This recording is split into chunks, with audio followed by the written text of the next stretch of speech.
Assalamualaikum warahmatullahi wabarakatuh. Saya Devano Kanca Ukama dari kelas 11 MIPA 4, nomor presensi 8, akan melaksanakan ulangan mata pelajaran pendidikan Pancasila dan kewarganegaraan secara lisan melalui video. Kali ini saya akan membahas tentang peran Indonesia dalam perdamaian dunia. Yang pertama, ada hakikat hubungan internasional. Pengertian hubungan internasional sendiri secara umum yaitu hubungan antar bangsa atau negara di seluruh dunia. Sedangkan pengertian hubungan internasional secara khusus menurut Renstra atau Rencana Strategis Pelaksanaan Politik Luar Negeri Indonesia, yaitu hubungan internasional merupakan hubungan antar bangsa dalam segala aspeknya yang dilakukan oleh suatu negara untuk mencapai kepentingan nasional negara tersebut.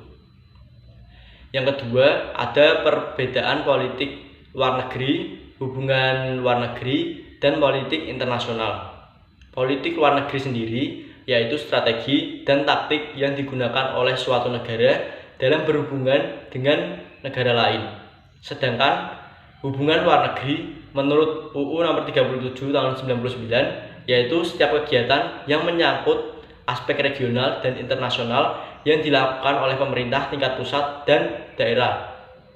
Kemudian politik internasional yaitu politik antar negara yang mencakup kepentingan dan tindakan beberapa atau semua negara, serta proses interaksi antar negara maupun negara dengan organisasi internasional. Yang ketiga, ada asas-asas hubungan internasional. Yang pertama, asas teritorial, yaitu didasarkan pada kekuasaan negara atas daerahnya. Negara melaksanakan hukum bagi semua orang dan semua barang yang ada di wilayahnya. Yang kedua, ada asas kebangsaan, yaitu didasarkan pada kekuasaan negara untuk warga negaranya. Menurut asas ini, setiap warga negara tetap mendapat perlakuan hukum dari negaranya dimanapun ia berada. Asas ini mempunyai kekuatan yang menyatakan bahwa hukum dari suatu negara tetap berlaku bagi warga negaranya walaupun ia berada di negara asing atau luar negeri. Ketiga, asas kepentingan umum, yaitu didasarkan pada wewenang negara untuk melindungi dan mengatur kepentingan dalam kehidupan bermasyarakat. Yang keempat, ada faktor penentu dalam hubungan internasional. Yang pertama, ada kekuatan nasional, kedua jumlah penduduk, ketiga sumber daya, dan yang keempat letak geografis. Selanjutnya, ada landasan hukum hubungan internasional. Yang pertama, Pancasila, yaitu sila kedua. Yang kedua, pembukaan UUD 1945 alinea keempat. Yang ketiga, Piagam PBB pasal 1. Yang keempat, perjanjian internasional. Kelima, deklarasi hukum laut internasional. Dan yang keenam, konvensi internasional. Kemudian ada sarana hubungan internasional. Yang pertama, diplomasi, ekonomi, propaganda, dan kekuatan militer. Lalu ada subjek hukum internasional. Yang pertama, negara. Yang kedua, organisasi internasional, misalnya seperti PBB, ASEAN, GNB, dan lain sebagainya. Yang ketiga, ada tata suci, palang merah internasional, individu, dan pihak yang bersengketa.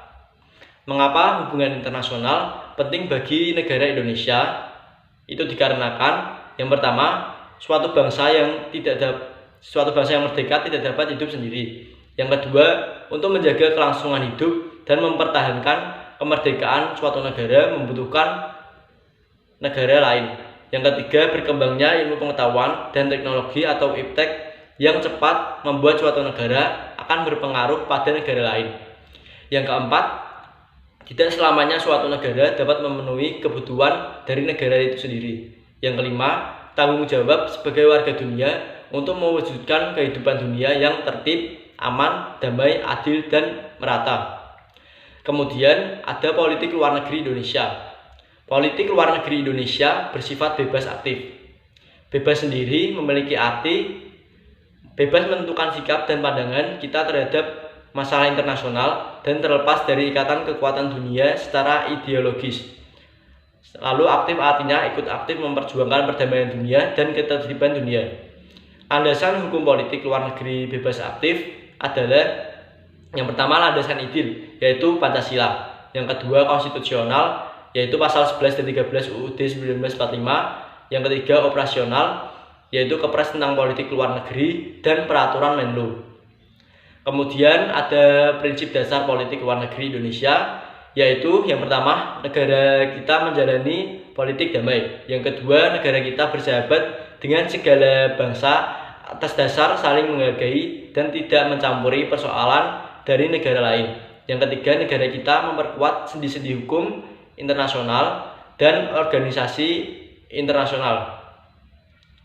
Yang terakhir, ada kerjasama dan perjanjian internasional yang bermanfaat bagi negara Indonesia, yaitu yang pertama ada bilateral, contohnya Indonesia dengan RRC tentang dui kenegaraan. Yang kedua, multilateral, contohnya masuknya Indonesia menjadi salah satu anggota PBB. Yang ketiga, regional, contohnya pembentukan ASEAN yang diprakarsai oleh pemimpin ASEAN, yaitu Indonesia, Malaysia, Filipina, Singapura, dan Thailand.